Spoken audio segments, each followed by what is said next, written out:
Bonjour les amis, alors je vais vous parler aujourd'hui du plan des éclairages de la maison. Donc voilà le plan tel que je l'ai fait donc sur papier, je l'ai numérisé. Donc, mais avant que je vous présente un petit peu la méthodologie et que je vous explique un peu en quoi ça consiste, n'oubliez pas de vous abonner à la chaîne si vous ne l'avez pas encore fait. Comme ça vous recevrez gratuitement des informations sur la construction de maisons. C'est gratuit, et ça pourra toujours vous servir si vous avez vous-même un projet de construction ou même de rénovation de maison à la limite, puisque j'aborde tous les aspects de la construction, du gros œuvre au second œuvre, en passant par l'électricité par exemple, comme c'est le cas aujourd'hui. Donc, alors, en ce qui concerne le plan électrique de la maison, j'ai l'intention donc de faire le plan électrique, de faire l'électricité de la maison par moi-même, et pour ça évidemment il faut faire un plan. Donc voilà comment je m'y prends. Donc j'ai commencé par faire un plan simplifié de la maison avec le logiciel Cozy Casa ou Casaplan si vous voulez, qui est un logiciel donc gratuit que vous pouvez utiliser gratuitement en ligne. Donc là j'ai fait uniquement, vous voyez que j'ai mis aucune cote, rien du tout, c'est le plus simple possible. Par contre j'ai laissé le mobilier et j'ai imprimé donc ce document. Je vais l'imprimer en plusieurs exemplaires parce que j'ai l'intention de faire plusieurs plans distincts pour l'électricité de la maison. Et donc le premier plan que j'ai réalisé sur papier, donc le voici. Il s'agit donc du plan des éclairages et des commandes qui vont avec les éclairages. Alors ce qu'on peut dire de manière générale, là, vous voyez que bien que le plan soit extrêmement simplifié, uniquement avec les éclairages, ça a l'air déjà assez chargé, quoi. C'est pour cette raison, pour ne pas avoir un plan complètement surchargé, que je préfère en fait faire plusieurs plans qui seront plus faciles à utiliser le moment venu sur le chantier, quoi. Ce sera plus clair, plus facile à comprendre que si je mettais la totalité du réseau électrique et des gaines sur un seul plan, quoi. Voilà. Donc le premier plan éclairage. Alors les éclairages, je peux dire également que c'est quand même pour la maison c'est un secteur qui est très important puisqu'il ne faut pas se rater, puisque l'éclairage, ça va conditionner un petit peu la perception qu'on a de l'intérieur de la maison, au niveau de la chaleur, du côté chaleureux des pièces, ou du côté fonctionnel aussi, puisque la première fonction, évidemment, de l'éclairage, c'est qu'on puisse y voir clair dans l'endroit où on se trouve. Ça, c'est la première fonction, mais la deuxième fonction aussi, c'est un côté... on va dire mode de vie, un côté la perception du lieu, le côté agréable, la lumière c'est très important pour donner un côté agréable à la maison, aux pièces en général, quoi. Voilà.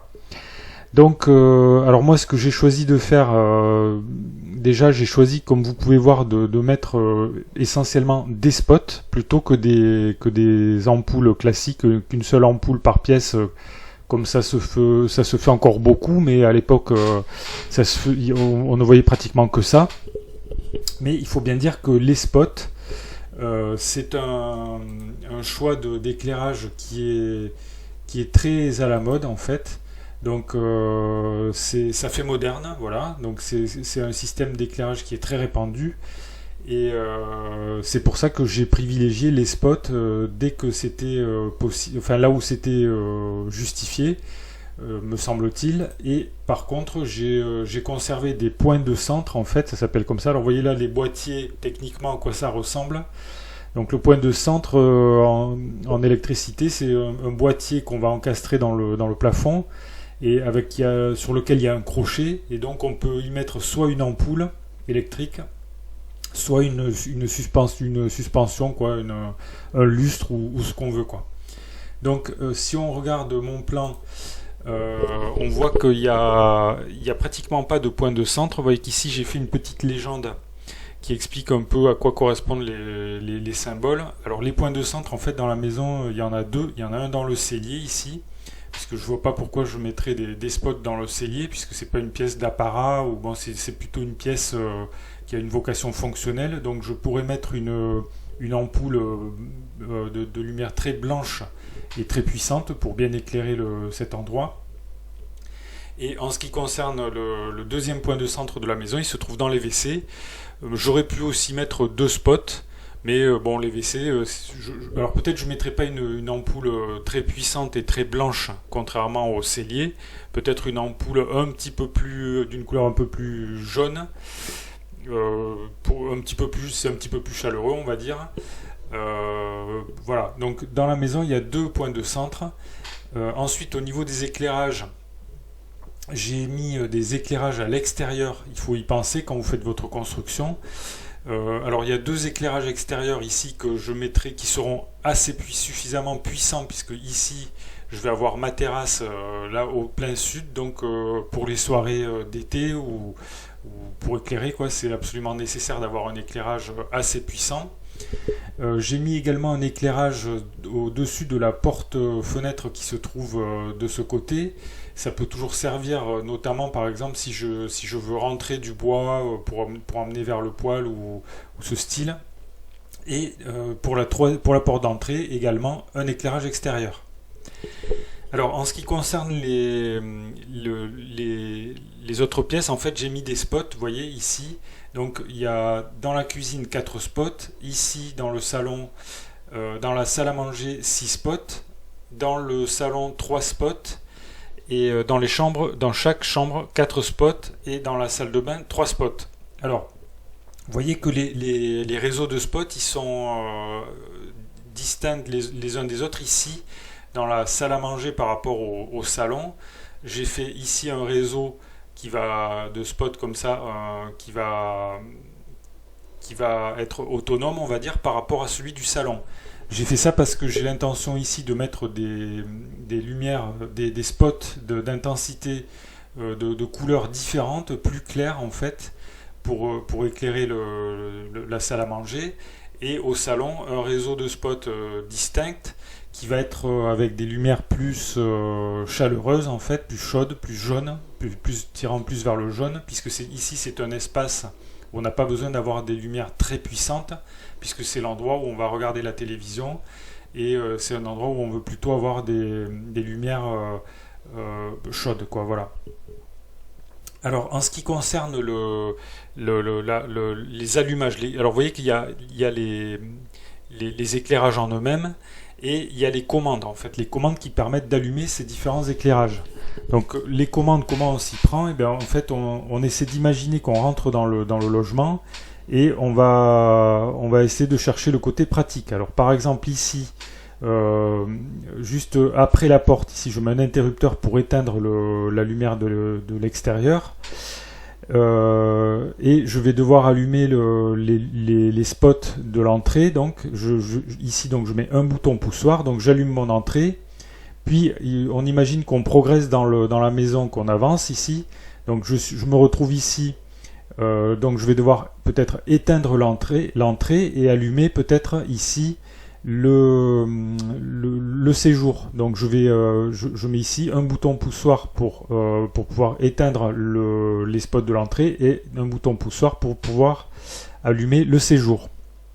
Et également à côté ici je mets un interrupteur pour pouvoir allumer la cuisine. Alors je voudrais apporter une petite précision tout de suite sur les différents types d'interrupteurs, puisque en fait on a des interrupteurs simples en fait. On a donc l'interrupteur, c'est quand on appuie dessus, il reste dans la position sur laquelle on a appuyé. Le bouton poussoir, en fait, on le pousse et il revient à sa place. Et en ce qui concerne le bouton poussoir, vous voyez qu'on peut l'allumer depuis plusieurs points différents. Par exemple ici pour l'entrée, on peut l'allumer depuis l'entrée, depuis ici ce coin de mur, mais également on peut allumer ou éteindre depuis le couloir ici, puisque si on s'en va dans la chambre, en fait, on va avoir besoin éventuellement d'éteindre les lumières de l'entrée. Donc là, vous voyez qu'il y a 3 points différents, donc j'ai fait un trait à chaque fois pour indiquer à partir de quel endroit on peut allumer ou éteindre cette série de 2 spots. Et j'ai reproduit le même schéma pour les autres réseaux de spots. Mais il y a encore pas mal de petites choses à préciser. Par exemple ici, j'ai rajouté des symboles parce qu'il y a des interrupteurs de différentes natures. On va avoir donc les interrupteurs simples, donc je les ai mentionnés avec une lettre I entourée d'un cercle bleu. Mais dans ces interrupteurs simples, en fait, il y a quelques spécificités possibles. Par exemple, on peut mettre un voyant lumineux. Alors un voyant lumineux, c'est-à-dire c'est un petit voyant, c'est comme une veilleuse en fait en réalité qui va vous indiquer quand vous êtes dans le noir où se trouve l'interrupteur. Donc ça c'est particulièrement bien adapté par exemple pour un couloir comme c'est le cas ici. Donc vous voyez qu'ici j'ai mis un voyant lumineux sur un va-et-vient. Alors le va-et-vient j'en ai pas encore parlé mais je vais en parler maintenant. Mais avant de parler du va-et-vient, je voudrais parler du voyant témoin, c'est encore autre chose. Le voyant témoin, c'est un voyant qui va être sur l'interrupteur et qui va vous indiquer si la lumière est allumée ou non. Et ce cas de figure est particulièrement bien adapté pour les éclairages extérieurs. Par exemple, ici, je vais mettre un interrupteur avec un voyant témoin qui me permettra de savoir si mon éclairage extérieur est allumé ou éteint. Et je vais reproduire le même schéma pour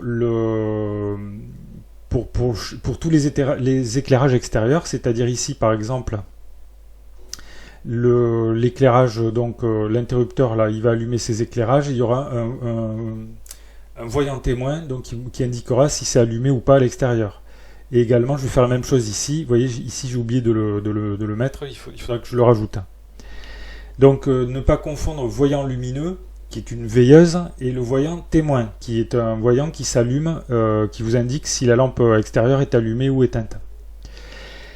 Alors ensuite, je vous ai parlé donc des boutons poussoirs qui permettent d'allumer plusieurs points, de plusieurs endroits, un réseau d'éclairage. Mais je ne vous ai pas parlé des va-et-vient. Les va-et-vient, c'est quand on a deux points d'allumage distincts.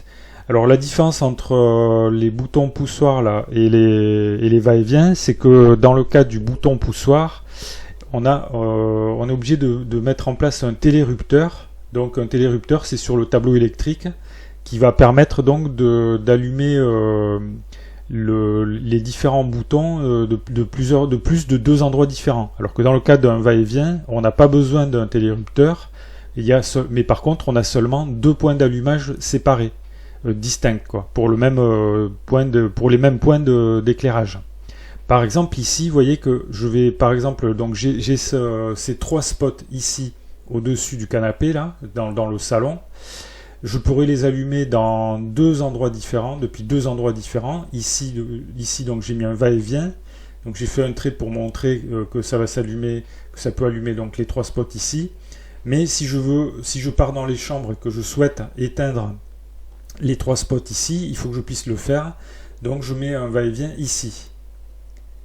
Voilà. Alors vous pourrez observer également que j'ai un autre va-et-vient dans le couloir ici.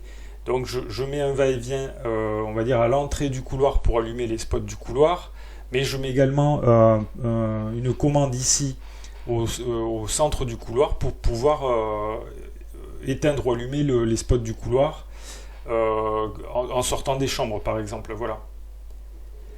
Alors ensuite, ce que je peux rajouter encore, c'est que vous pouvez voir que sur certains endroits là j'ai mis VAR, le symbole VAR là. Ça veut dire que j'ai l'intention de mettre un variateur. Un variateur, c'est un système en fait qui permet de faire varier l'intensité lumineuse qu'on va envoyer sur les points d'éclairage.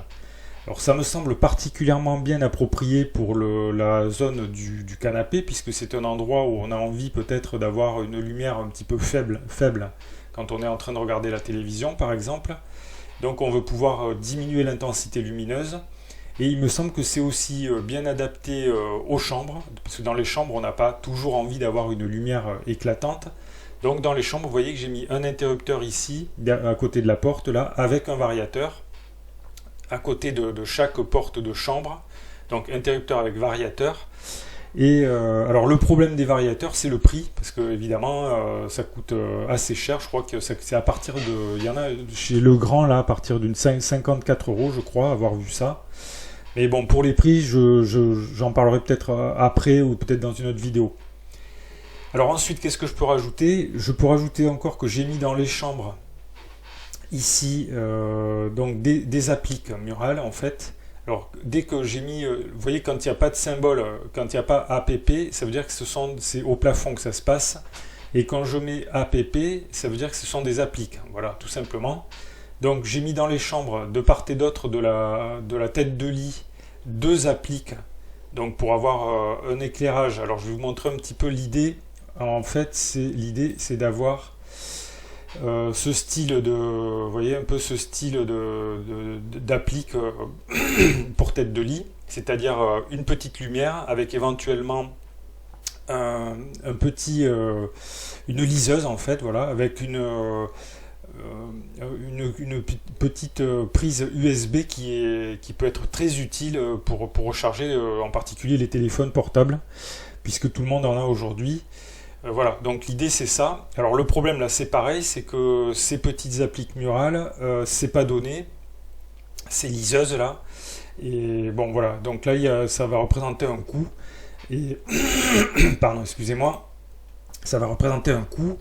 Et bon, il faudra voir si c'est trop cher ou si je le conserve ou pas. En tout cas, vous voyez que dans chaque chambre, j'ai mis 2 appliques murales avec un interrupteur forcément. Et donc j'ai l'intention de mettre une liseuse avec un petit port pour charger les téléphones. Voilà, ou un petit port USB. Alors pour finir, j'ai mis une applique murale dans la salle de bain, ainsi que dans la cuisine, ici au-dessus de l'évier. Donc voilà les amis. Alors dernière chose que je peux préciser quand même, c'est que si vous souhaitez mettre des variateurs de lumière pour varier l'intensité lumineuse, il vous faut acheter des ampoules adaptées, c'est-à-dire là dans mon cas ce sera des spots qu'on dit dimmables. Dimmables, ça veut dire qu'on peut faire varier l'intensité lumineuse. Si vos spots ne sont pas dimmables, vous ne pourrez pas les utiliser avec un variateur. Voilà. Alors sachez également que pour les spots dimmables, c'est un peu plus cher que les spots classiques. Donc toutes ces petites fantaisies, vous voyez que ça va peut-être avoir un coût, mais enfin, je pense que ça peut jouer énormément donc la qualité des choix qu'on fait par rapport à l'éclairage de la maison, sur la perception des espaces et donc sur le rendu final. Et également sur la qualité de vie qu'on va avoir à l'intérieur de la maison. Pour finir, je voulais dire, je ne vais pas parler aujourd'hui du nombre de spots. Vous voyez que j'ai mis un certain nombre de spots. Peut-être je ferai une vidéo séparée sur le nombre de spots qu'on doit mettre, en fait, ce qui se fait, ce qu'il faut faire, ce qu'il ne faut pas faire par rapport aux spots. Donc si ça vous intéresse, abonnez-vous à la chaîne, comme ça vous verrez un petit peu la suite sur le plan électrique de la maison. Si vous avez des questions, des remarques ou des commentaires sur ce plan et sur la méthodologie et sur la manière d'éclairer l'intérieur d'une maison, vous pouvez faire ces remarques dans le fil de discussion sous la vidéo. Si la vidéo vous a intéressé, vous pouvez cliquer sur le pouce j'aime. Je vous remercie pour votre attention et je vous dis à bientôt pour de nouvelles vidéos.